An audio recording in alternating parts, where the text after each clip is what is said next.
রাজনৈতিক উদ্দেশ্যে নেওয়া প্রকল্প পুনর্বিবেচনা করা হবে বলছেন প্রধান উপদেষ্টা। এদিকে ৬ লাখ টন চাল ও গম আমদানি করবে সরকার। জানাবো শেখ হাসিনার লোকদের সম্পদ তদন্তে যুক্তরাজ্যের সহযোগিতা চাইল বাংলাদেশ। শেখ হাসিনার দোসররা দেশের সব টাকা নিয়ে পালিয়েছে বলছেন লুনা। এবং সর্বশেষ জানাবো গুটি কয়েক মানুষ ছাড়া স্বৈরাচার হাসিনার সময় সবাই বৈষম্যের শিকার হয়েছে বলছেন নজরুল ইসলাম। এতক্ষণ শুনছিলেন সংবাদ শিরোনাম, এবারে বিস্তারিত। তবে তার আগে অনুরোধ থাকবে আমাদের চ্যানেলটি সাবস্ক্রাইব করে বেল আইকনটি ক্লিক করুন। রাজনৈতিক উদ্দেশ্যে নেওয়া প্রকল্প পুনর্বিবেচনা করা হবে বলছেন প্রধান উপদেষ্টা। অন্তর্বর্তী সরকারের প্রধান উপদেষ্টা অধ্যাপক ডক্টর মোহাম্মদ ইউনূস বলেছেন, রাজনৈতিক উদ্দেশ্যে নেওয়া প্রকল্প পুনর্বিবেচনা করা হবে। এখন বন্যায় ক্ষতিগ্রস্ত এলাকায় বেশি নজর দিতে হবে। প্রধান উপদেষ্টা বলেন, এখন থেকে প্রকল্পের সব তথ্য ওপেন থাকবে। মেগা প্রকল্প না নিয়ে জনগুরুত্বপূর্ণ ছোট প্রকল্প নেওয়ার বিষয়ে উপদেষ্টা মণ্ডলীর সদস্যরা একমত হয়েছেন। ডক্টর মোহাম্মদ ইউনূস আরও বলেন, রাজনৈতিক উদ্দেশ্যে নেওয়া প্রকল্পের চিন্তা দরকার। মেগা প্রকল্প বাদ দিতে হবে। নিরপেক্ষ ও স্বাধীনভাবে কাজ করতে হবে। প্রকল্প প্রণয়ন ও বাস্তবায়ন নিয়ে কাজ করতে হবে। প্রকল্পের সবকিছু ওপেন থাকবে। শুধু পিডি জানবে তা নয়, সবাই জানবে। সামনে বড় প্রকল্প নয়, জনগুরুত্বপূর্ণ ছোট প্রকল্প নেওয়া হবে। প্রধান উপদেষ্টার কার্যালয়ে সভার পর শেরেবাংলা নগরে পরিকল্পনা মন্ত্রণালয়ে এনইসি সম্মেলন কক্ষে সিদ্ধান্তগুলো জানাতে সাংবাদিকদের উদ্দেশ্যে ব্রিফ করেন পরিকল্পনা উপদেষ্টা ওয়াহিদুদ্দিন মাহমুদ। সেখানে প্রধান উপদেষ্টার অভিমত তুলে ধরে তিনি বলেন, বিগত সরকারের সময়ে একনেক সভায় বিপুল সংখ্যক প্রকল্প নেওয়া হয়েছে, কিন্তু সব ক্ষেত্রে বাস্তবায়নের গতি এক থাকতো না। ৬ লাখ টন চাল ও গম আমদানি করবে সরকার।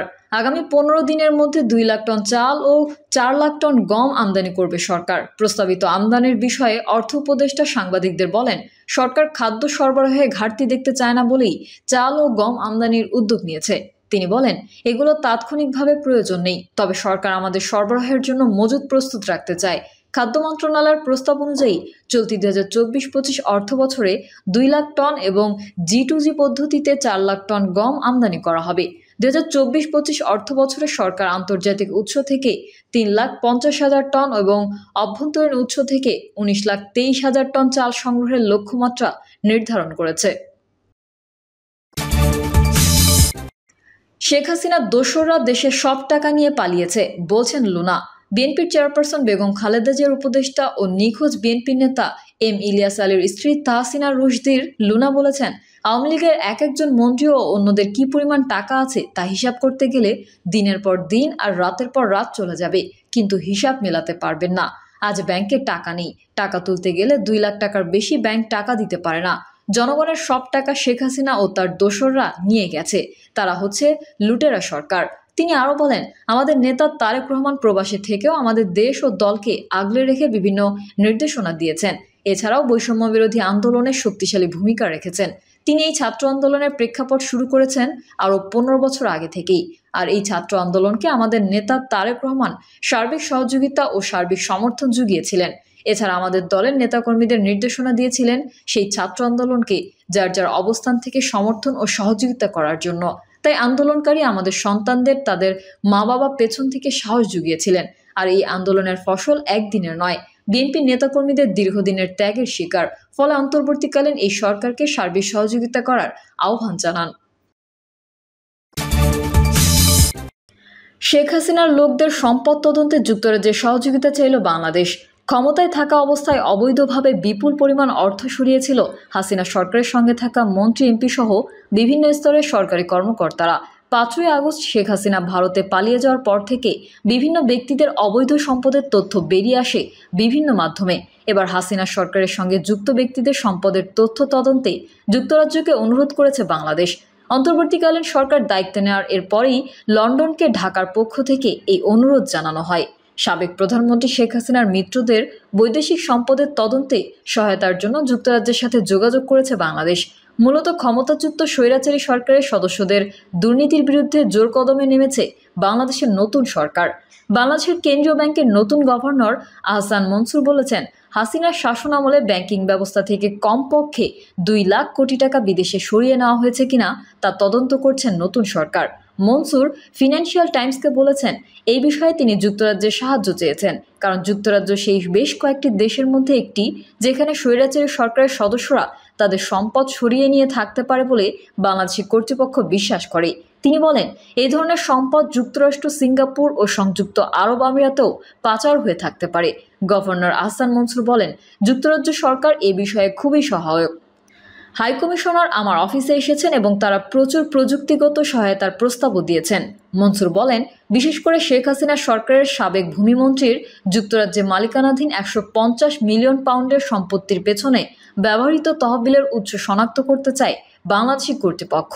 তিনি বলেন, সম্পদের তদন্ত করার মাধ্যমে এই সম্পদগুলো কিভাবে ফিরিয়ে আনা যেতে পারে তার জন্য আমরা যুক্তরাজ্য সরকারের কাছে সাহায্য চাইব। এছাড়া যুক্তরাজ্যের কর্মকর্তারা একটি বৈঠক হয়েছে বলে নিশ্চিত করেছেন, তবে বৈঠকে কি আলোচনা হয়েছে সে বিষয়ে মন্তব্য করতে রাজি হননি।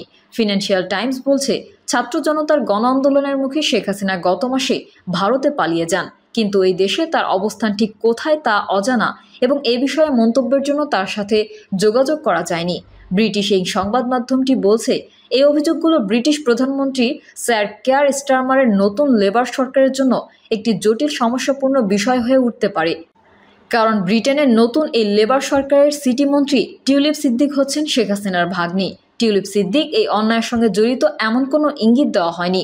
আবার এ বিষয়ে মন্তব্যের জন্য অনুরোধের জবাবও দেননি টিউলিপ সিদ্দিক। বাংলাদেশের অন্তর্বর্তীকালীন সরকারের প্রধান উপদেষ্টা ও নোবেল শান্তি পুরস্কার বিজয়ী অর্থনীতিবিদ অধ্যাপক ডক্টর মোহাম্মদ ইউনুস এ বিষয়ে ব্রিটেনের সাহায্যের জন্য ঢাকায় যুক্তরাজ্যের হাইকমিশনারের সাথে দেখা করেছেন।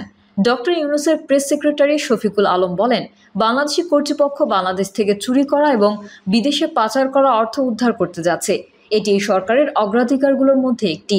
17 কোটি মানুষের দেশ এবং বিশ্বের দ্বিতীয় বৃহত্তর পোশাক রপ্তানিকারক বাংলাদেশে শেখ হাসিনা 2 দশক ধরে ক্ষমতায় ছিলেন। ভোট কারচুপি, অধিকার লঙ্ঘন এবং ব্যাপক দুর্নীতির অভিযোগে তার সরকার অভিযুক্ত ছিল এবং সর্বশেষ গত জুলাই-আগস্টে ছাত্র জনতার ব্যাপক বিক্ষোভের মুখে তার সরকারের পতন হয়। গুটি কয়েক মানুষ ছাড়া স্বৈরাচার হাসিনার সময় সবাই বৈষম্যের শিকার হয়েছে, বলছেন নজরুল ইসলাম। বিএনপির স্থায়ী কমিটির সদস্য নজরুল ইসলাম খান বলেছেন, দেশের গুটি কয়েক মানুষ ছাড়া স্বৈরাচার শেখ হাসিনার সরকারের সময় সমাজের সকল শ্রেণীর মানুষ বৈষম্যের শিকার হয়েছে। লেখক, সাংবাদিকরা লিখতে পারে নাই, বাক স্বাধীনতা ছিল না, প্রতিটি ক্ষেত্রে মানুষ বৈষম্যের শিকার হয়েছে। এটি থেকেই বৈষম্য বিরোধী আন্দোলনের ব্যানারে সমাজের সবাই অংশগ্রহণ করেছে। দীর্ঘদিনের আন্দোলন সফল হয়েছে জুলাই-আগস্টের সংগ্রামের মাধ্যমে। ছাত্র জনতা যে কারণে আন্দোলন করেছে তা বাস্তবায়নে সবাইকে কাজ করতে হবে। সব সংস্কারই অন্তর্বর্তীকালীন সরকারকে করতে হবে কেন, এমন প্রশ্ন তুলে নজরুল ইসলাম বলেন, জনগণের ইচ্ছা অনুযায়ী সরকার পরিচালিত হওয়া উচিত।